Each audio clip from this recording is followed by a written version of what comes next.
Hi, this is Nahid, and welcome to the next video in our growth process series. In this video, we're going to show you how to identify your unique set of limiting beliefs. Keep in mind that any limiting beliefs can be found as a subset of your survival beliefs, meaning the beliefs that tell you how to survive, meaning the beliefs that tell you how to get your needs met. And keep in mind that every time our needs feel threatened, we're going to be triggered with some kind of negative emotion. So keeping a trigger log will help you identify the times you were triggered, and the immediate thoughts that you have in your trigger log is one way to start identifying what might be getting in the way.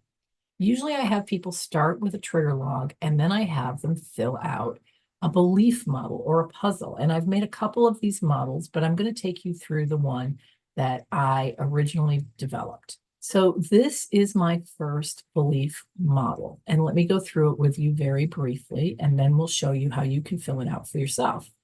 At the core are your unmet needs because they cause you to feel triggered. And all these little black circles in the unmet needs area, those represent the unmet needs. They're kind of like holes in the dike.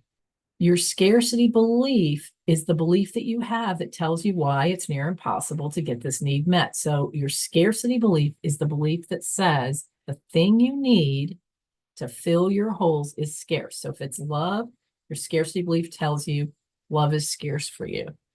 If it's safety, your scarcity belief tells you that safety is scarce. It's hard to be safe in this world.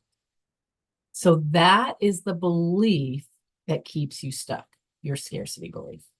Your survival belief tells you, well, the thing that I need is scarce, but here's a couple things that I could do to get just a little tiny bit of what I need. So remember, needs are non-negotiable. So even if something's scarce, you can't live without it. So you have to figure out what to do to get even a little bit of it. So if water's scarce, you're going to be digging a well. Your survival belief is important because your survival belief tells you how you have to live your life.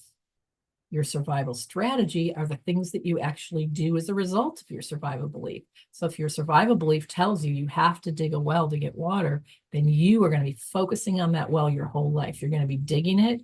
You're going to be checking to make sure it still has water in it. You're going to be repairing it. You might dig several wells, and you're not going to be able to ever prevent yourself from hovering over that well because that well is the source of your survival. But it's the same with love. Let's say you need to get people's approval in order to get love. Your survival belief is that the only way people will love me is if they approve of me. Then your entire life is going to be built around your survival strategies or the things you do to get other people's approval. Now, the collateral damage at the very top are all the things that happen as a result of you obsessively engaging in your survival strategy at the expense of all other things, because your survival strategy is at all costs, I must do this to survive. Whether you actually are conscious of that thinking or not, that's why you can't stop doing the things that are your survival strategy, regardless of the collateral damage, which is usually things like the consequences of overdoing your survival strategy. So if your survival strategy is to be really pushy with people, consequences are people are going to resent you. Despite those consequences, you're going to keep being pushy if you believe that you have to be pushy in order to get your needs met. One of the fun activities that I do with my long-term advanced clients is I help them fill out their puzzle. The way you fill out your puzzle, though, is a little different from the way I went over it with you. So let me share that with you.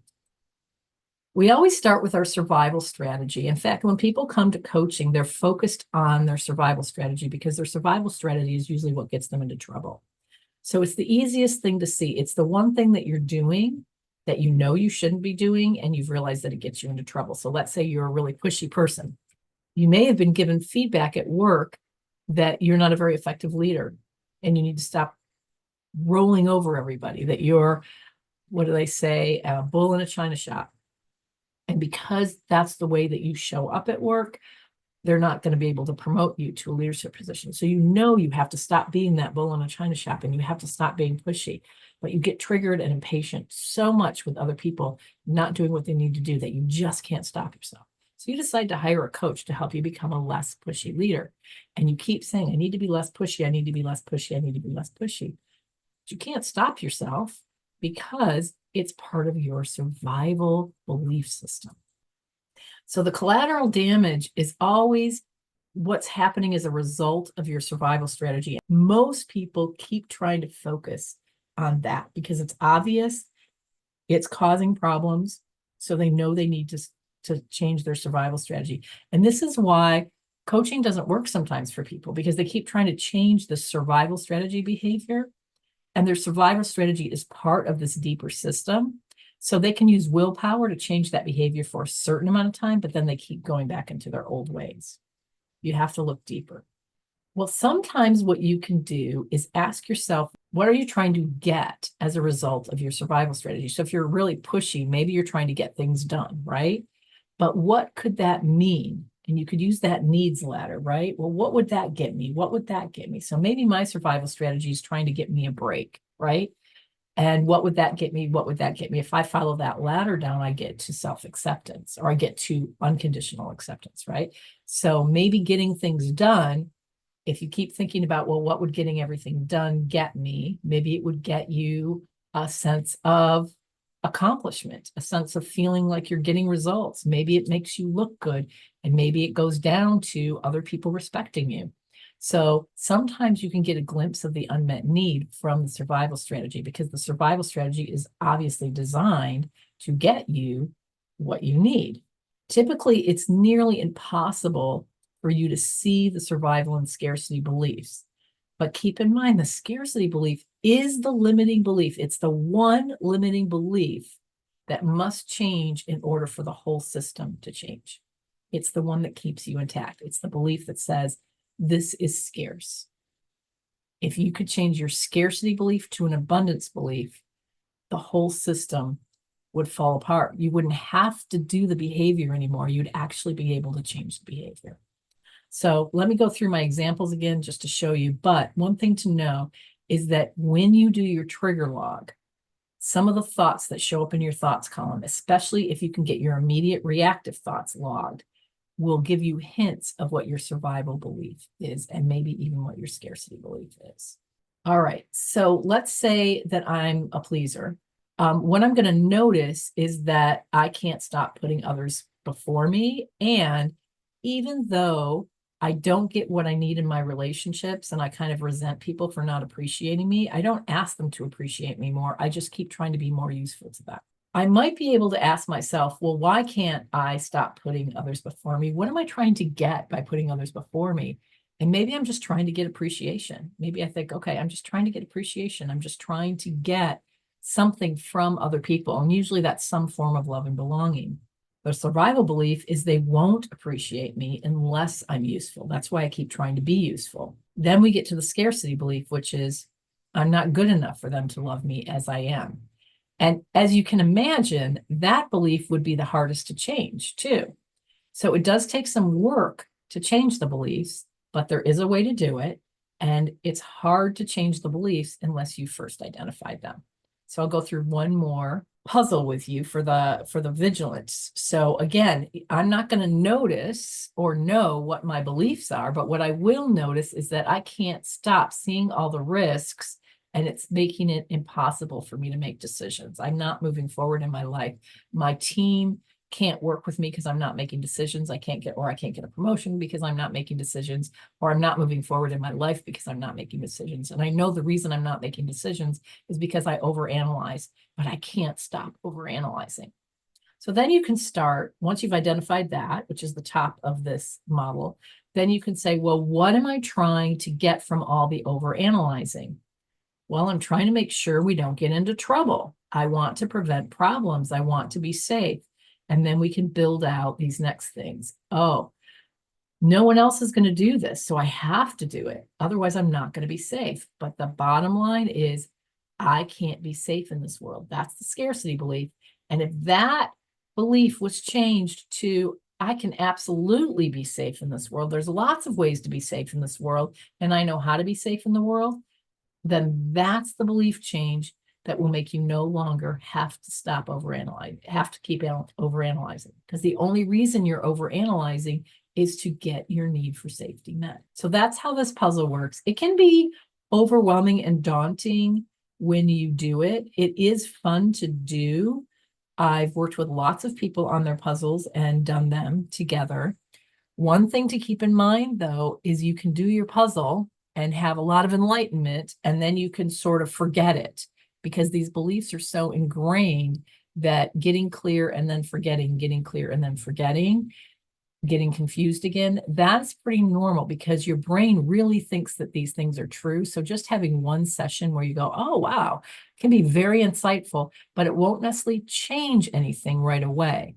But knowing your beliefs and kind of honing in on your scarcity belief and doing this a few times so that you can really get clear is a great way to start identifying what your limiting beliefs are. Now, another program or process that can help you identify your limiting beliefs is called immunity to change. And this is a process designed by Robert Keegan and Lisa Lahey of Harvard. And they created this whole program they called immunity to change to help people who seem to not be able to change. So they come to this from a different angle, but they're getting to the same thing. People get stuck, they don't change. What are the assumptions that they have in their mind that are holding them stuck? So this is a great book and it's a great process. I went through the class myself. And it's just another angle. And I'll tell you, when you're looking at beliefs and you're trying to identify your own limiting beliefs, because it can be so confusing, because your brain believes that your beliefs are true and it keeps dismissing all this evidence to the contrary. So you sort of have to flood your brain with evidence that what it believes might not be true. Then looking at it from different angles helps. So it's always nice to have more than one way to look at things. And so you have my puzzle model, you have the trigger log that helps, and then this immunity to change process really also helps with it. Another thing that really helps you identify your limiting beliefs is to look at your Enneagram type. So if you love the Enneagram, it's a deep enough assessment. So the other assessments on social styles and Myers-Briggs, those types of assessments don't get to your deep core survival beliefs, but the Enneagram does. Another thing that helps is positive intelligence. So if you're familiar with positive intelligence, then you know that there's a saboteur test you can take and you can identify your top saboteurs. Your saboteurs are actually representations of your survival strategy. So that can help you understand your survival strategy, which is then based in your limiting beliefs. So that can also help you by validating your puzzle and just help you, again, get to it from a different angle. Okay, so how do you start? You always start with a trigger log. Try to get at least 10 entries and you look for patterns. Understand that your patterns in the trigger log are the symptoms of your underlying beliefs. So instead of stopping at trying to just reverse your pattern, if you have a pattern that's not very effective, try to go deeper and discover what might be driving it. The work is confusing, so it's definitely recommended to participate in one of our growth programs for guidance and support as we do this deeper work. But I will tell you that even if you're only developing awareness at a surface level with your trigger log, like, wow, I'm triggered, and this time I handled it, I did okay, and this other time I handled it, it really blew up in my face. It really helps you get more clarity about the behavior that you're automatically engaged in. And any awareness about behavior that you're automatically engaged in that serves you and doesn't serve you, and having the ability to compare that, that will start your brain on this journey of, well, wait a minute, I only want to be doing behavior that serves me. Your brain really does want to be served. So if you're shining the light on things that you're doing that aren't serving you, your brain's going to start opening itself up to seeking other ways. And this is a great place for your brain to be when you want to start questioning some of your limiting beliefs and look for evidence that that might not be the only way to get your needs met. Okay, so in our next video, we'll talk about, well, how do I change these limiting beliefs once I've identified them? Looking forward to seeing you there.